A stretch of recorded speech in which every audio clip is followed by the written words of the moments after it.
പരിശുദ്ധ കത്തോലിക്ക തിരുസഭ വിശുദ്ധ ഫൗസ്റ്റീനായുടെ ഓർമ്മ ദിനം കൊണ്ടാടുന്നു. ദൈവകരുണയുടെ ഉപാസകയായ ഈ വിശുദ്ധയുടെ പ്രത്യേകമായ മാധ്യസ്ഥ്യം നമ്മുടെ ഏവരുടെയും ജീവിതത്തിൽ ധാരാളമായിട്ടുണ്ടാകുവാനായിട്ട് ഇന്ന് പ്രത്യേകമായിട്ട് പ്രാർത്ഥിക്കാം. വിശുദ്ധ ഫൗസ്റ്റീന ദൈവകാരുണ്യത്തിൻ്റെ പ്രവാചികയും പ്രേക്ഷിതയുമാണ് വിശുദ്ധ ഫൗസ്റ്റീന. പോളണ്ടിലെ ലോഡ്സ് പ്രവിശ്യയിലുള്ള ഗ്ലോഗോവിസ് എന്ന ചെറിയ ഗ്രാമത്തിൽ സ്റ്റാനിസ്ലാവോസ് കോവാൾസ്കിയുടെയും മരിയന്ന ബാബലിൻ്റെയും മൂന്നാമത്തെ മകളായി 1901 ഓഗസ്റ്റ് 25 ഹെലൻ ജനിച്ചു.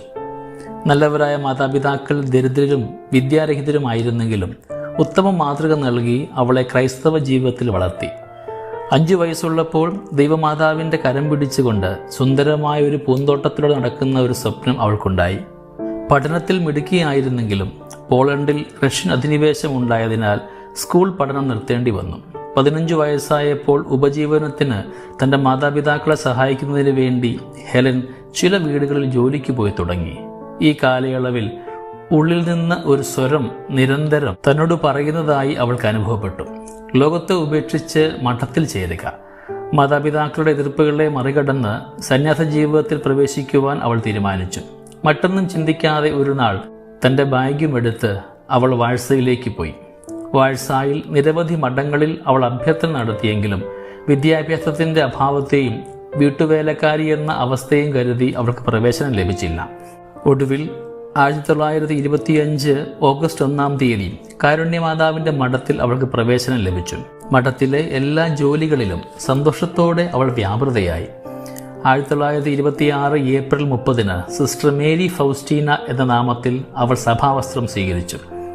1928 ഏപ്രിൽ 30 അവൾ വ്രതവാഗ്ദാനം നടത്തി. ഈ അവസരത്തിൽ തൻ്റെ ആഗ്രഹം അവൾ കർത്താവിനോട് പറഞ്ഞു. ഏറ്റവും അടുത്ത് ഇടപെടുന്നവർക്ക് പോലും മനസ്സിലാക്കുവാൻ പറ്റാത്ത ശക്തമായൊരു സ്നേഹത്താൽ നാഥനു വേണ്ടി സ്വയം ശൂന്യയായി തീരുവാനായിട്ട് ഞാൻ ആഗ്രഹിക്കുന്നു.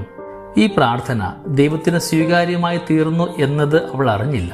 അവളെ മഠത്തിൽ അർത്തിനിയായി സ്വീകരിച്ച മദർ മൈക്കിൾ മൊറാസ്കവസ്ക സന്യാസസഭയുടെ ആ വർഷത്തിലേക്കുള്ള സുപ്പീരിയർ ജനറലായി തീർന്നു. ഈ മദറായിരുന്നു ഫൗസ്റ്റീനായുടെ സന്യാസ ജീവിതത്തിൽ അവൾക്ക് ഏറ്റവും വലിയ താങ്ങും തണലുമായിരുന്നത്.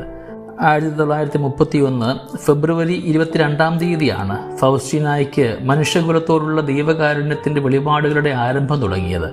വിശുദ്ധയുടെ വാക്കുകൾ ഇങ്ങനെയാണ്: എൻ്റെ മുറിയിൽ സന്ധ്യാസമയത്ത് വെള്ളവസ്ത്രം ധരിച്ച യേശുനാഥൻ എനിക്ക് പ്രത്യക്ഷപ്പെട്ടു. വലതുകൈ അനുഗ്രഹിക്കുന്ന ഭാവത്തിലും ഇടതുകരം ഹൃദയഭാഗത്തെ തൊട്ടുകൊണ്ടും നിൽക്കുന്ന ഈശോ. ഹൃദയഭാഗത്ത് നിന്ന് ചുവന്നതും വെളുത്തതുമായ 2 പ്രകാശധാരകൾ താഴേക്ക് ഒഴുകിയിറങ്ങുന്നു.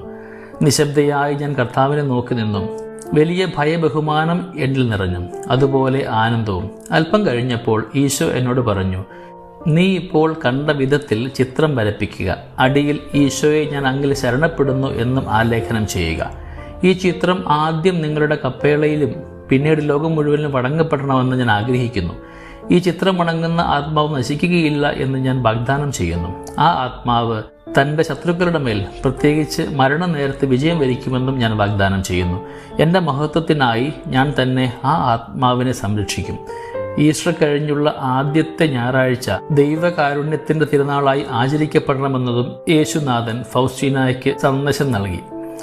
1933 മെയ് 1 നിത്യവ്രത വാഗ്ദാനം നടത്തിയ സിസ്റ്റർ ഫൗസ്റ്റീന ദൈവകാരുണ്യത്തിൻ്റെ പ്രവാചകയായി തീർന്നു. തന്നെ മനസ്സിലാക്കുവാനും സഹായിക്കുവാനും ആരുമില്ലാത്ത അവസ്ഥയിൽ ഒരു ആത്മീയ ഗുരുവിന് നൽകണമെന്ന് അവൾ പ്രാർത്ഥിച്ചു. കർത്താവെ, അങ്ങ് തന്നെ എൻ്റെ ആത്മാവിനെ നയിച്ചാലും, കാരണം ഞാൻ എന്നിൽ തന്നെ ഒന്നുമല്ല.